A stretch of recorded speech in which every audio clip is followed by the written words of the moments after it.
Welcome to Alaska Weather, a production of Alaska Public Media and the National Weather Service, Alaska Region.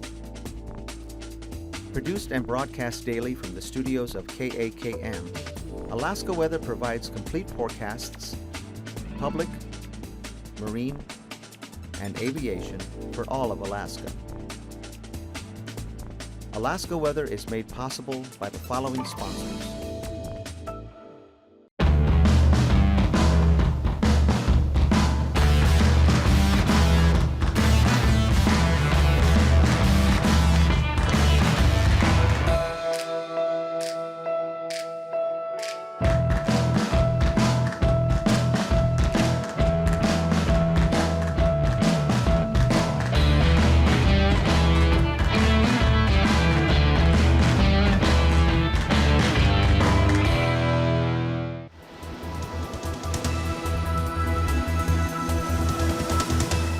The National Weather Service.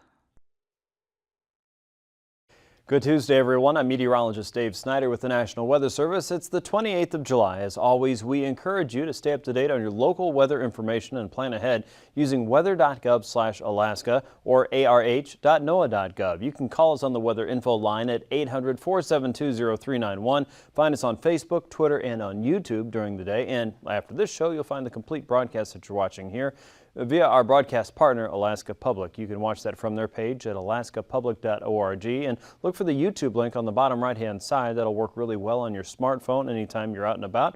And if you've got a good cell signal, you don't have to worry about burning up too much bandwidth with that, as it's made just right for your cell phone there. Fire danger continues across the middle and upper Yukon Valley and all the way to the west out toward Kotzebue Sound. There's a few hotter spots there that have slightly higher or elevated, even extreme fire danger levels there up around the Kobuk and Noatak valleys there, especially on the upper end and around the Copper River Basin. However, in recent days, we've probably seen at least a little bit of improvement in some of these spots as the atmosphere across Alaska remains fairly wet, especially across the interior, southwest, south central, and southeastern Alaska. Now, this image is from yesterday. We'll show you a little bit of a progression in the last 48 hours as a little bit of a different twist on how we usually play things out. Watch what happens across the eastern Gulf of Alaska. We have one wave working in yesterday, and that's what brought in some pretty substantial rainfall from Sitka all the way up toward Yakutat, over 2 inches of rainfall there. And then late last night, another round of heavy wet weather moved through Fairbanks, including some lightning strikes, and in the last 24 hours, they've had over an inch of rainfall there in Fairbanks. As you look out to the west, you can see several other waves of precipitation working around, some of that fairly light across the Bering Sea, but there certainly is a circulation there that's broken up a little bit of the clouds from time to time, but we're still locked in with fog and stratus. So if we switch over to the visible satellite picture, and if you watch the show long enough, you know that is one of my favorite weather tools out there. Take a look at the Bering Sea. You'll be able to see the stratus and the fog. It's not as widespread as you would see on the other satellite channel. But you can also see, once again, the very distinct lines there between Adak and Shemya and Attu and across the Great Circle route, because those are ship tracks. That is disturbing that very stable air mass across the lower part of the atmosphere, and the exhaust forms precipitation droplets, or cloud droplets, I should say, that linger around in the very stable atmosphere for any time until that cloud cover can get scrubbed away. So we get to see those just as we see jet contrails across our sky at times. Now, as we look up north, you'll see a lot of bubbling in the atmosphere here from southwestern Alaska all the way across the Alaska Range and into Yukon again, as well as southeastern Alaska, still under some pretty heavy cloud cover. In the afternoon hours, in fact, the very late afternoon, we started seeing some pretty rapid development of shower and thunderstorm activity across southwest. So if you're hearing thunder and lightning there now, chances are that's going to continue at least for a little while into the afternoon and evening. Here's the loop one more time, and you'll notice we're losing a little bit of daylight, of course, if you haven't noticed that already, and that's why we get those big gaps in the visible satellite picture. As you'll see, the clouds bubbling up across the southwestern parts of Alaska, the upper Kuskokwim, into the interior. Once again, some pockets of heavier rainfall should be expected. We have no urban or small stream flood advisories. Those are just alerts from the National Weather Service that let you know that smaller drainages could be affected by some heavier or wet weather temporarily. And we don't have any of those out across any part of Alaska as we did last night across the eastern Alaska Range or across the Denali region. However, any showers that pop up once again, just like today, could have a brief burst of heavier rainfall there because the atmosphere is still pretty juicy with some pretty heavy amounts of Pacific moisture, especially those across the central and southern interior and south central Alaska. For southeast, the west to southwesterly flow coming ashore for you really hasn't changed all that much. Here's a look at the surface features now, and keep your eye on what's happening across the Arctic. High pressure is going to scoot across the Chukchi to Beaufort seacoast and completely switch around the wind direction by the time we get to Thursday. And you can see that sort of taking place now as we have two waves of cool air dropping southward. That's brought in some fog and stratus there. Not a whole lot of precipitation that we've seen. High pressure sitting across the southern Bering Sea is at 1,021 millibars, and showers and thunderstorms were developing in the vicinity of that low pressure system for southwest earlier this afternoon, and rainfall was spotted across central and southern parts of southeast. All that said, Caltag today made it up to 73 degrees, a pretty toasty day there. Not all that unusual. He did the same thing yesterday. Tonight's forecast shows showers and thunderstorms possible generally north of the Alaska Range and into the interior. Anything we see across southern and south central Alaska will probably be confined to more of the mountain regions there, as showers and thunderstorms not being as likely as what we'll see with kind of a quick and passing showers. Thunderstorms will be possible in southwestern Alaska. Look for some light rainfall to continue for southeast with high pressure just offshore of the Pacific Northwest. And a new weather system is making its way toward the Aleutians tonight. That'll make it into the central and western Aleutians as we get into Wednesday and Thursday, and that again also bringing up the winds, but no marine advisories for winds anytime in the near future. It looks like winds will probably stay at or around 20 to 25 knots. So small craft advisories perhaps, but probably not. As we look up north, high pressure is moving out of the Beaufort Sea. There's 1,022 millibars, and as that moves eastward, remember that wind around high pressure moves in a clockwise fashion. So we'll get into more an east and northeasterly flow wrapping into the Chukchi seacoast as colder air continues to drop across the north and eastern Arctic plain around Kaktovik and points south. We're looking for a better chance of showers ahead of that because that's where the lift in the atmosphere will be. And you can see the moisture stretching out ahead of that disturbance all above this in the jet stream layer, about 30,000 feet or so. You'll see that when we get to our aviation maps. If you can imagine with me, though, the jet stream dropping down right about here. And what does that do? That supports that northerly motion, or motion out of the north, I should say, across the Great Land. And that is moving that cooler, high-pressure system a little bit further south at the surface. So the jet stream drives everything that we're looking at right now on the surface map. Low pressure moving across the eastern Gulf of Alaska is bringing up that warmer and wetter air slowly to support more rainfall in southeast. And a look out west shows it's fog and stratus across the Bering, and that should continue into Thursday with high pressure there just north and west of the Pribilovs at 1,021 millibars. Low pressure in the North Pacific is running into that wall of high pressure and kind of stretching out a little bit more to the east. So we get into more of an easterly flow wrapping around that circulation. Low pressure, of course, opposite of high pressure, and that bends our winds around in a counterclockwise fashion. So folks in Adak and Atka and Shemya and Kiska will be looking at those winds coming around to the east and northeast and picking up a little bit more from Kiska to Attu than anywhere else. High pressure just east of Kodiak will still lock in some low clouds and showers and probably fog in the morning, and that should be the routine for most in south central, actually. The showers and thunderstorms will be a little bit more prevalent over the mountains as we head into Thursday afternoon, and we're still looking for showers and probably a few storms across the upper Yukon Valley and into Yukon itself, with a lingering frontal boundary across southern parts of southeast that should trap more moisture and clouds across a large part of the panhandle as we go into Thursday afternoon. Meanwhile, winds continue to be out of the east for those along the Arctic coast and the northwest, even Norton Sound, looking at some light and northerly winds as we get toward the end of the week. Here's a look at temperatures today. Upper 50s for most in southeast. Most places got fairly close to 60 degrees, but didn't look like they could get all the way there. Around Haines and Skagway, some of the warmer temperatures were found in your neck of the woods. 50s and 60s for Prince William Sound, 65 around Anchorage this afternoon. Lower 60s around Seward and Homer. Kenai, 64 degrees as the fish continue to swim. 63 degrees up around Skwentna and Talkeetna. 60 in Healy, 65 for Fairbanks, 70 around Tanana today. 58 degrees up around Eagle, a little bit cooler around Northway, 63 for Fort Yukon. The Arctic coast was looking at temperatures in the 30s and 40s. Barrow, of course, one of the cooler spots at 37.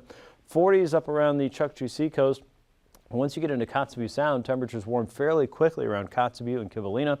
It was 58 degrees down around Deering, 58 as well for Nome, 57 for Unalakleet.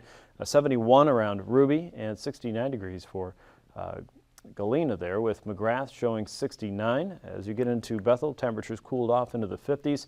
Around Bristol Bay, temps generally in the mid-60s today, including areas around Lake Iliamna. Of course, that's helping to fire up some thunderstorm activity this afternoon and evening. 40s and 50s for the Alaska Peninsula, lower 50s for the Pribilofs, and also looking at 50 degrees for Adak, 52 in Atka, and 49 in Shemya. Overnight lows will be the mildest around the interior. Most areas there in the lower 50s as you head out toward the southwestern coast. 40s and low 50s for you. 51 in Kodiak, south central in the lower to mid 50s. About the same there for southeast. Still fairly mild for the season. Lower 30s around the Arctic coast. The Aleutians are expecting temperatures in the upper 40s with high temperatures tomorrow in the lower 50s. The southwestern coast will likely warm up into the upper 50s. Just inland, including Bethel, temperatures spike into the mid to upper 60s. Some places closing in on 70 degrees like Galena. 60 in Nome, mid to upper 30s for Barrow, and westward toward Wainwright only 40. Lower 70s around the middle Tanana Valley, including Fairbanks and Tanana. South Central expect temperatures in the upper 60s, including those in the Matanuska and Susitna Valleys. Prince William Sound closer to 60, and southeast should see high temperatures tomorrow in the upper 50s and lower 60s for your Wednesday. Flying weather includes MVFR for just about all of southeast again and most of Prince William Sound, but VFR conditions expected up and down Cook Inlet. IFR for the Arctic coast around through the Bering Strait, St. Matthew, the Pribilofs, and most of the Aleutians. Let's check your pass conditions. And Anaktuvuk Pass and Adigan Pass both expected to see VFR conditions by the afternoon tomorrow. So improvements should be noted there after we get through the morning hours. Lake Clark and Merrill Pass are expected to stay MVFR. Same goes for Rainy Pass. Watch for mountain showers and thunderstorms to perhaps temporarily obscure some flying weather there. Visibility in Windy Pass looks to be VFR. Isabel Pass, we expect to see visual flight rule through most of your day. Mentasta Pass looks to be pretty good. Watch for some afternoon development there in the showers and storms. Tanita Pass, we expect to see MVFR in the morning with improvements during the day. And Portage Pass should be marginal, especially on the eastern side. But again, as I mentioned, Cook Inlet should be VFR through just about all day long. And Chilkoot and White Pass, we would see MVFR conditions at least on the American side of the line. Now, as we get into freezing levels, that colder air is pretty evident up around the Arctic coast. Levels dropping to at least 2, maybe even 4,000 feet, a little bit further south of the plain before you get into the mountains. To the west, though, plenty of warm air across the Bering, anywhere from 8 to 14,000 foot freezing levels there. So you have to get pretty high to get into any icing potential, and 8 to 10,000 foot levels just south of the Queen Charlotte's and Haida Gwaii. Icing potential is still fairly sparse. We'll see some pockets of cool air meeting up with enough moisture to produce some light to isolated moderate across the Alcan border and into the Copper River Basin, along the western Alaska Range, and perhaps the southern end of the southeastern Panhandle above 10,000 feet. And once again, well above 12,000 feet out across the Bering Sea and the western Aleutians, even as the storm system is working its way northward. There's the jet. Remember that dip I was talking about? This is ushering in that cooler air across the coastal plain and allowing these low pressure systems to really focus that deep moisture right across southern parts of Alaska. However, high pressure is forming, and it looks like it may split up the flow a little bit. So we'll watch for some changes going into the weekend. At 9,000 feet, we see very weak circulation here across southwestern Alaska. The predominant flows out of the north across the western Bering and coming in from the south and west across the eastern Gulf of Alaska. Nothing you haven't seen before. At 3,000 feet, we have a weak westerly flow just south of the Aleutians. A trough of low pressure sitting south of the Alaska Peninsula. Wind flow just east of that picks up a little bit more from about 25 to 35 knots. Winds across the interior are very light, and we have a general westerly flow across the north slope, about 5 to 10 knots, picking up a little bit more once it clears Kaktovik at around 15 knots. So turbulence, as you would expect with pictures like that, there really isn't a whole lot to talk about. Conditions are fairly mild across most of the Great Land with relatively weak winds. You might find some chop just outside of the Dixon entrance above 6,000 feet. And again, in advance of the storm system and right behind it as that comes out of the North Pacific, way out across the western tip of the islands there. Other than that, looks like smooth sailing and relatively clear flying, especially if you're in the interior, but IFR and MVFR most areas along the coast. That's a look at your aviation weather. We'll take a look at your marine weather here and the sea ice edge in just a few minutes. Stay tuned.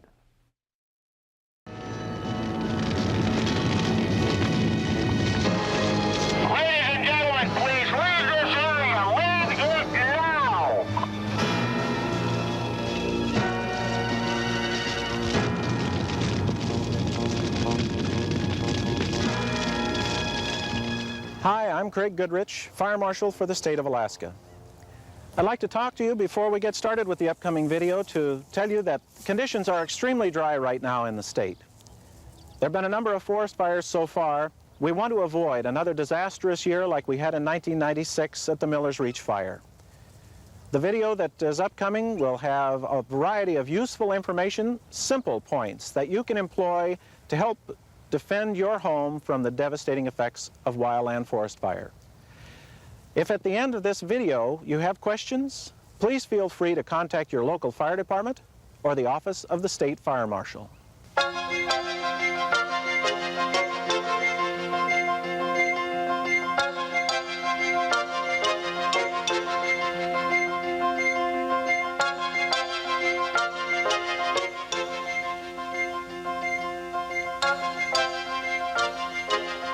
I'm Jim Smalley of the National Fire Protection Association. As a homeowner living in areas where wildfires can occur, you can protect your home and preserve the environment around you by taking a few simple precautions. First, before you buy land for a home, check with local officials to see what fire protection is available. Keep in mind that some areas are less naturally fire safe than others. For instance, during a fire, narrow canyons become natural chimneys, drawing in fire and accelerating its rate of spread. Locate your home on the most level portion. Fire spreads rapidly, even on minor slopes. If you're building a home on top of a ridge, it's also very important to build an adequate setback, at least 30 feet for a single-story home, to prevent the house from being hit directly by flames and heat moving up the sides of the ridge. Pre-construction planning shouldn't stop with the home itself. Consider that in the event of fire, firefighters need to be able to get to your site. You will need two-way roads with parking lanes to allow fire trucks and emergency vehicles plenty of room to get in and out. And since these vehicles may have difficulty climbing steep roads, build your road with a gradient of less than 12%. Any bridges leading to your home should also be wide enough and strong enough to support firefighting vehicles. A 40,000-pound minimum is recommended, but check with fire officials about local requirements. If your site has a cul-de-sac, make sure the radius is a minimum of 45 feet, wide enough for a fire truck to turn around without having to back up. A loop or U-shaped driveway provides plenty of access for firefighting equipment and an alternate escape route for you.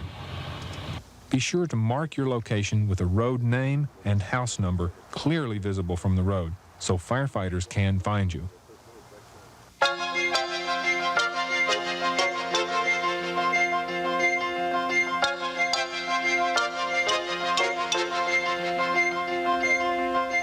Whether you're building a new home or retrofitting an existing one, you can work with building contractors, your architect, and fire protection agencies to create a design that's both aesthetically pleasing and fire safe.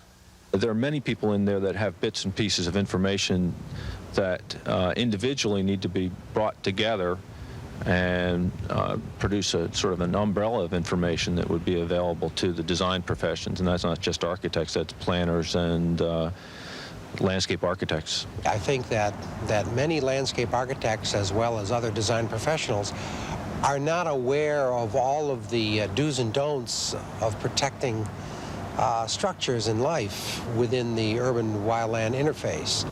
The best thing is cooperation from the start. You know, it's iron out the problem areas, try to work out the problem areas, identify them, and then you know, work out solutions to those problems as soon as possible. What we asked the developer to do was present a variety of opportunities that could be exploited through the project master plan that would be adopted through our process. The applicant came back with those suggestions. He, of course, consulted with the fire protection districts. There are lots of situations in this particular part of the country where people have built into subdivisions that really didn't have adequate planning from a fire point of view. And so we have areas that we're very concerned about putting firemen into the area to save the houses. And we really feel that if we do have a fire in some particular areas, that we may just have to let the house go because it would be a suicide mission to put our firemen in there to protect the houses.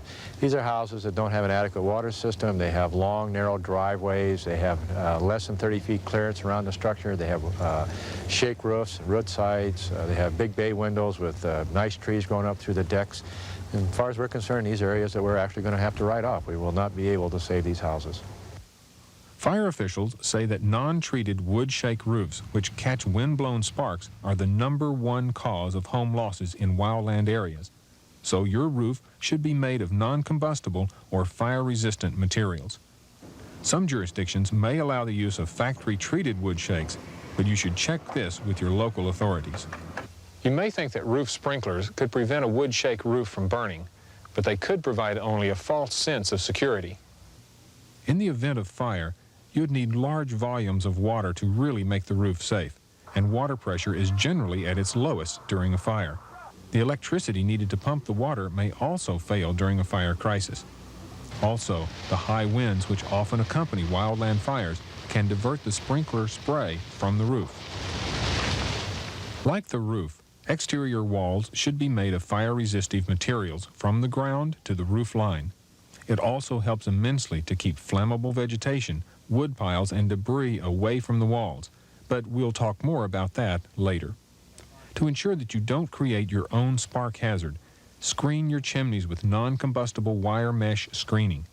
Also, cover your exterior attic and underfloor vents with wire mesh no larger than 1/2 inch to prevent sparks from being drawn in and catching fire.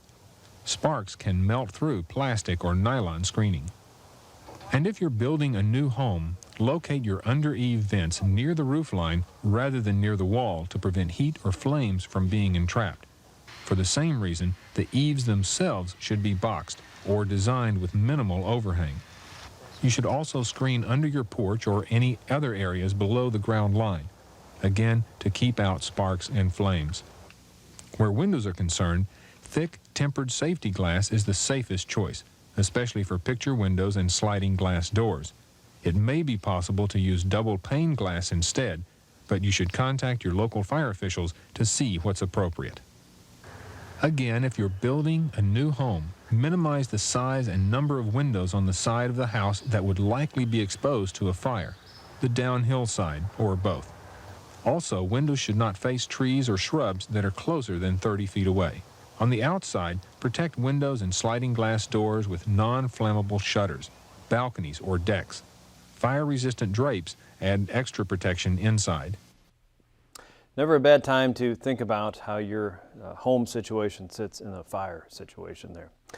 Here's a look at today's sea ice edge, and out across the Beaufort Sea, you can still see there's plenty of ice. Sea surface temperatures remain pretty cold there, and as a result, we don't see a whole lot of changes there just yet. In fact, some of the ice is still kind of pushing a little bit to the south and southwest. After Thursday, though, that edge should retreat a little bit more to the north and east. And water temperatures here in the Chukchi, totally different, considerably warmer than anything we're seeing in the Beaufort right now. Anytime you want to get the latest information from the Alaska Sea Ice Program, you can certainly do that from our Weather Service page at weather.gov/anchorage/ice.php. And if you click on the link at the top, you'll get an interactive map. You can zoom into the places that you want to see and see the different concentrations and thicknesses of the ice here. We kind of smooth this out and make it look pretty, but there's a lot more information that you can learn on that website. So hit that anytime you want. It's updated daily. As we look at southeast, winds are going to remain fairly light as we go across the inner waterways. A little bit stronger out across the Lynn Canal from the south and southwest up to 25 knots, 15 knots in other areas to the south with 3 to 5 foot seas at the highest. Otherwise, a southerly flow coming up the outer coast, 10 to 15 knots with a 5 to 7 foot sea there by Thursday. You can see winds are blowing a little bit more offshore from the east up to 10 knots there outside of Yakutat and Cross Sound, and more of a south and southeasterly flow across the Dixon entrance and a little bit further up north toward Sitka with 6 to 7 foot seas there. Winds as high as 20 knots across the Lynn Canal with 4 foot seas. A little bit further south in the Clarence Strait, 15 knots with a 3 foot sea. For South Central, light and variable winds around Prince William Sound and most areas really. Cook Inlet looking at a little bit more of a southerly flow, southeasterlies crossing over the Barren Islands at 10 to 15 knots, 2 to 4 foot seas on either side of Kodiak Island. And most cases on Thursday, winds will be light and variable with winds around 10 knots and a southwesterly flow light up Cook Inlet, 10 to 15 knots with a 3 foot sea there on Thursday. For the Alaska Peninsula, a westerly onshore push at 15 knots with 3 foot sea. Otherwise, very light winds there south and west of Kodiak Island all the way out toward Cold Bay with a 10-knot wind coming in from the north on the Bering Sea coast. Winds will be a little bit more light from the east inside of Bristol Bay at 10 knots on Thursday. Otherwise, variable flow just about all of the coastline for the Alaska Peninsula, otherwise 2 to 4 foot seas with the higher seas there on the Pacific coast for Thursday.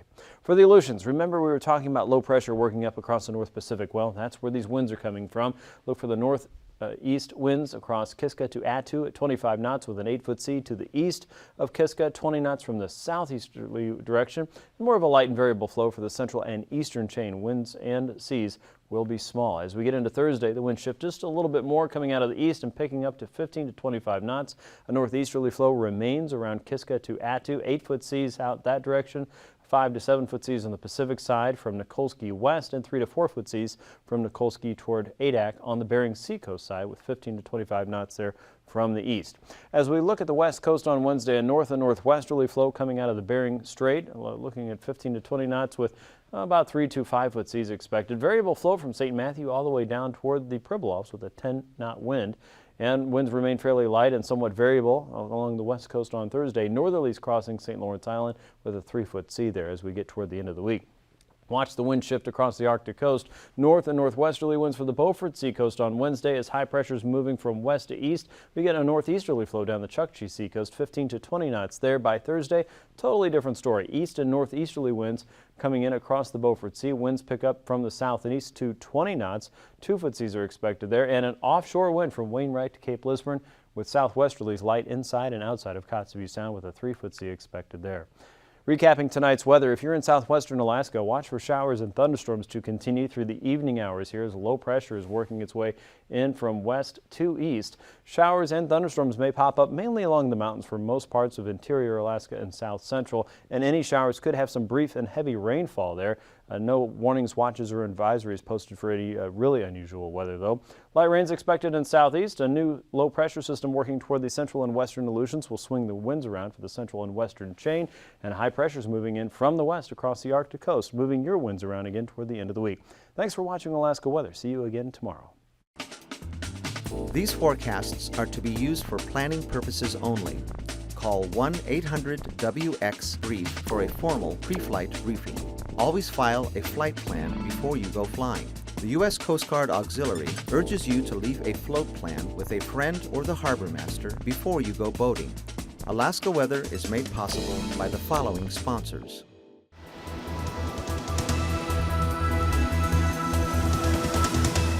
The National Weather Service.